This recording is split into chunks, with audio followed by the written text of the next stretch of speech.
Okay, continuing with chapter 5 here. All right. Previously we highlighted this whole section up top here. Okay. All right, but these are the people who are more or are apt to drive while they're tired. Right. Commercial drivers. Right. So their hours have to be logged now. Right, by the company. Okay. Shift workers. Okay. Younger people, because now they're driving when they're at times of the day where they're not used to either shutting it down for the day or even possibly sleeping. Okay. Being on a long, boring road for a long time. All right. Like some of your interstates are like this. Driving by yourself. People who are taking medication. All right. Especially things that are that could cause sleepiness. Okay. And then again, this third dot's important. You're driving at a time now when you're used to sleeping at that particular time. Okay, and then obviously the first two that are there also. All right. Next, all right, on the following page. All right, so this is on page 94 now. All right, talking about following distance and the 1 car length method. So there's two things for the following distance: 1 car length method, all right, and also the 3-second rule.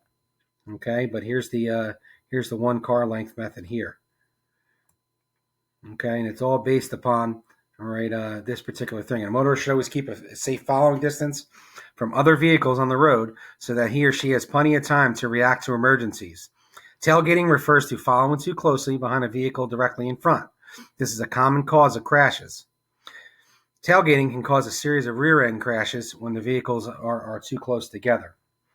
All right, so once you see the diagram that's here, okay, everything that's down here now, right? So basically what you can do with the car length methods, very simply, if you're traveling at a certain miles per hour, right, and it's divisible by 10 or has a 0 at the end, take that 0 away, and that's how many car lengths you should be behind the vehicle in front that's there.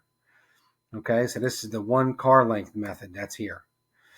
Okay, so again, if you were going 50 miles an hour, 5 cars. If you were going 40 miles an hour, 4 cars behind that. All right, and if you happen to be on the parkway or turnpike, right now you're talking about 60 and 70 and 80 miles an hour. Okay, so it'd be 6 cars, 7 cars, and 8 cars if you happen to be traveling that fast. All right, but that is still not as most accurate as the next one. All right, which is the 3-second plus rule. Okay, so when you're highlighting this portion here, all right, basically what you do is the car in front of you, all right, passes a fixed object. All right, their back bumper passes a certain object. Could be a trash can, could be a mailbox on the side of the road, and you count to yourself 1001, 1002, 1003. If your front bumper meets that same object, all right, within those 3 seconds, you could be following them too closely. All right, so it could be a problem if they were to stop short. All right, you might run into the back of them. And 9 times out of 10, when there's an accident report, all right, the person who's coming from the back is normally at fault. All right, but it's all based upon this bullet here: stopping distance. All right, perception distance and reaction distance has everything to do with the driver, and it's unique for each driver.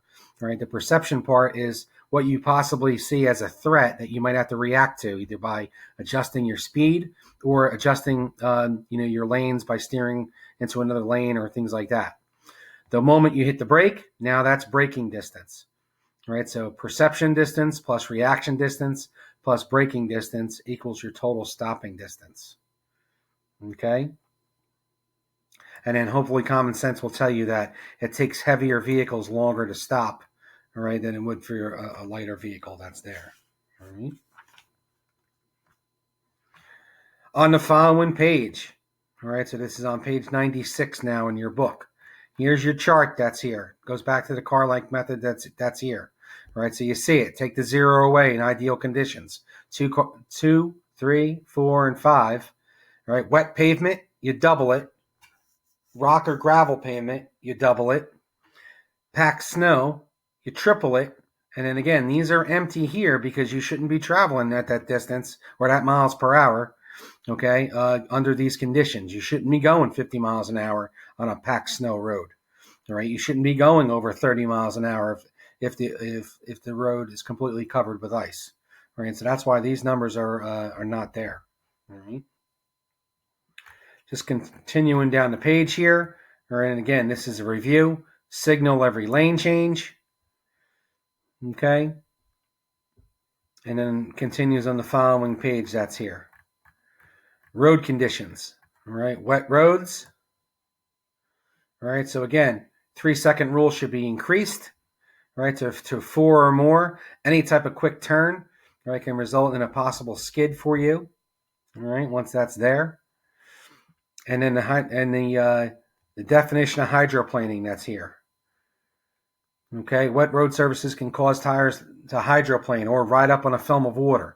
That's what hydroplaning is, right? It can start at about 35 miles an hour, all right, which can cause a motorist to lose control of his or her vehicle.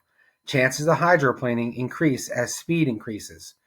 After 55 miles per hour, tires may totally leave the road surface. If tires totally leave the road surface, braking is virtually impossible and turning is not possible either. All right, so the diagram underneath here, all right, is trying to illustrate that here.